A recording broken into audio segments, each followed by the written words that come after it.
Oke, kita mulai ya. Baik, Saudara Aed, terkait kegiatan sampai hari ini, selama ini kerjanya apa? Dan swasta. Apa? Karyawan swasta. Karyawan swasta. Kemudian dengan adanya permasalahan yang sedang dihadapi, Anda sebagai siapa? Sebagai apa? Sebagai penyalur. Penyalur. Sebagai penyalur. Sudah berapa lama melaksanakan sebagai penyalur? Kurang lebih 1 tahun. 1 tahun. Bersama siapa? Sama istri, sama teman-teman. Bersama istri. Kemudian bagaimana caranya untuk pengguna atau yang memesan ini menghubungi Aed? Dari teman, Pak. Dari teman. Dari teman. Kemudian bagaimana atau dari pemesan itu yang belakangan ini yang diminta statusnya apa? Artis. Kemudian kok tahu artis tapi punya apa itu naungan?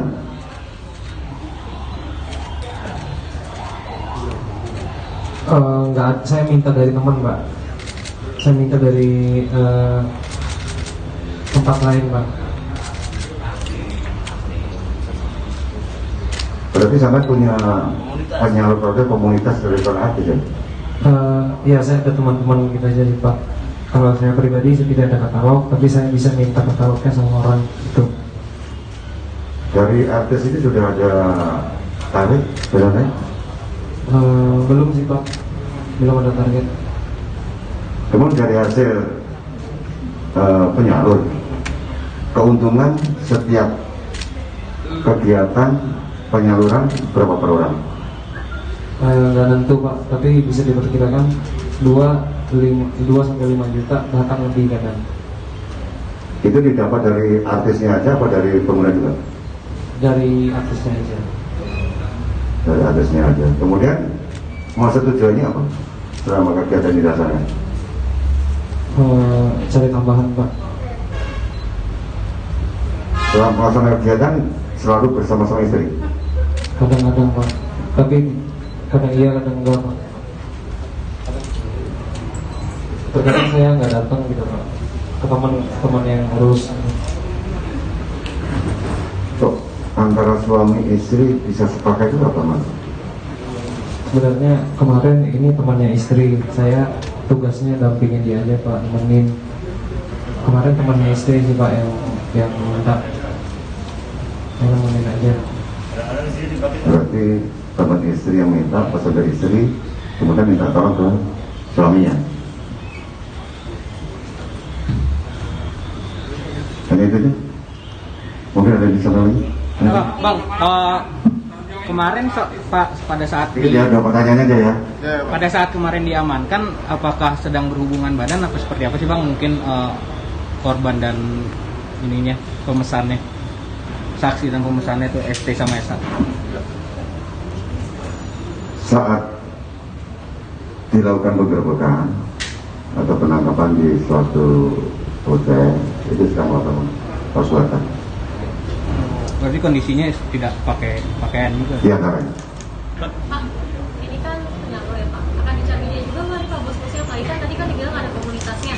Sebenarnya kalau mau dilacak kan juga tentunya bisa kan untuk kesemuanya. Apakah cuma ini saja atau nanti juga bakal benar-benar nih Pak dilakukan sampai ke atas-atas? itu prosesnya seperti itu ke prosesnya. Kapan, Pak? Ya sudah kita proseskan. Ya. Pak, gimana? Oke ya. Saya kira itu nanti dan bapaknya nanti waktunya. Ya. Cukup satu. Dan Sampai sejauh ini sudah berapa artis yang disalurkan atas Pak? So ini sudah habis. Baru ini, Pak. Baru satu ini. Terima kasih. Saya kira wassalamualaikum warahmatullahi wabarakatuh. Ya, kalau kita bicara masalah hukum, ini ada beberapa pasal yang memang akan dijerat oleh baik mucikari maupun pelakunya.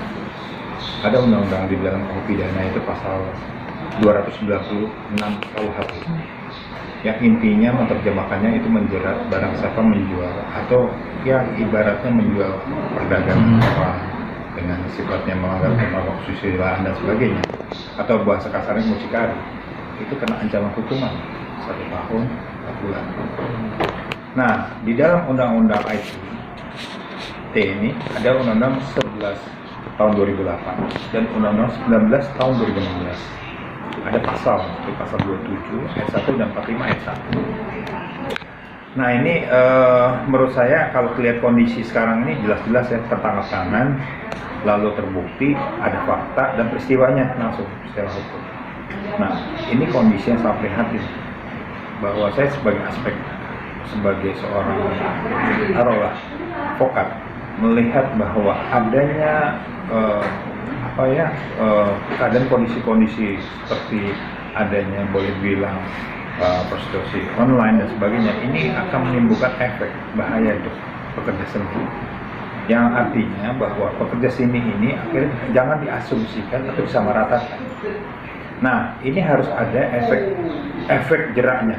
Bagaimana efek jeraknya ini dibangun? Yaitu tadi para penegak hukum memberikan hukuman maksimal harusnya. Padahal di dalam hukum maksimal ini dalam undang-undang itu ada maksimal 6 tahun di undang-undang 11 tahun 2008 maupun 19 tahun 2016 itu maksimalnya di pasal 5 atau 27 itu paling maksimal 6 tahun. Kalau diambil dalam undang-undang KUHP maksimalnya cuma 1 tahun 4 bulan. Nah pertanyaannya, kenapa kondisi yang kemarin juga terjadi masih dilakukan lagi? Nah inilah yang mungkin sebagai tugas kita juga, bagaimana kita memberikan efek jerah secara hukum. Walaupun memang keadaan kondisi sekarang sedang susah, keadaan kondisi COVID, tapi kita tahu bahwa pekerja seni ini banyak mau improve, menginovasi. Nah sehingga harusnya memang ada tata kelola tersendiri yang dibangun, bahwa bagaimana sih caranya bahwa penyuluhan secara hukum ini sampai kepada artis-artis. Kalau menurut saya kejahatan tanpa korban enggak juga ya. Pasti ada korbannya. Korbannya adalah bahwa seorang yang pasti orang artis ini kan dieksploitasi oleh mucikari. Harus ingat bahwa terjadinya adanya konstelasi pidananya adalah mucikari mengeksploitasi artisnya.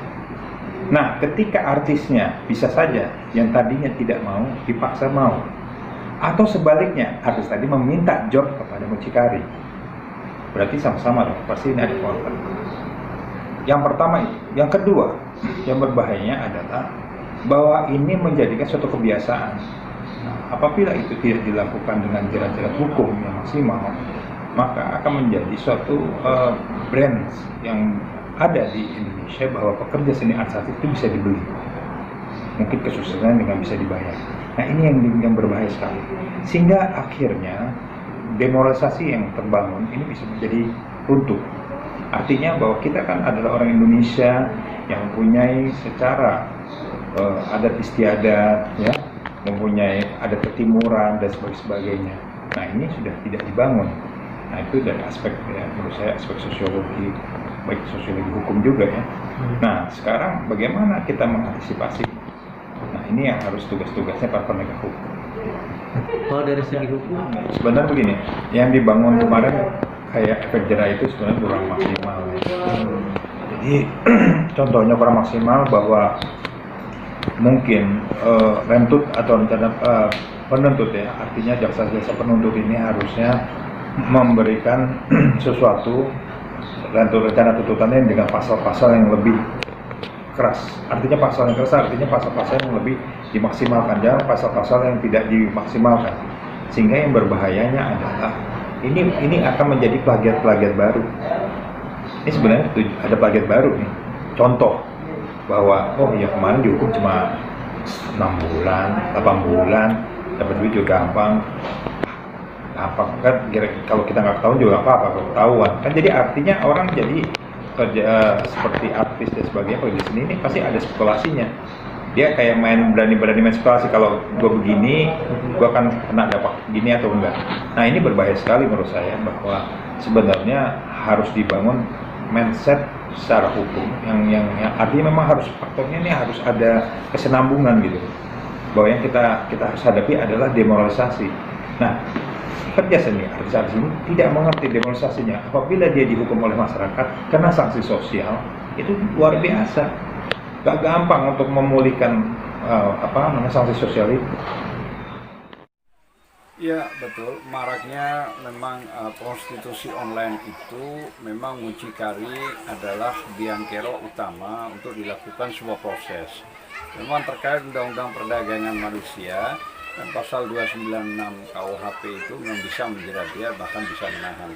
Namun yang paling penting juga ada faktor sebuah keadilan.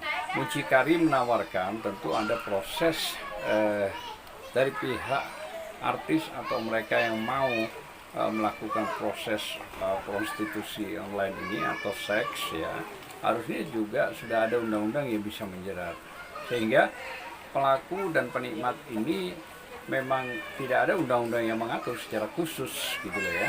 Nah, makanya dia selalu bebas atau minimal jadi saksi. Akhirnya mucikari yang kena. Sebenarnya gini loh, mucikari mau melakukan proses prostitusi online terhadap artis atau siapapun kan harus ada kesepakatan. Nah, bentuk kesepakatan itu sebenarnya ditarik bisa menjadi sebuah undang-undang. Saya kira itu yang paling penting gitu. Kalau cuma mucikari yang kena, ya artinya kurang merata keadilannya. Saya kira mungkin itu aja yang bisa saya sampaikan. Makasih.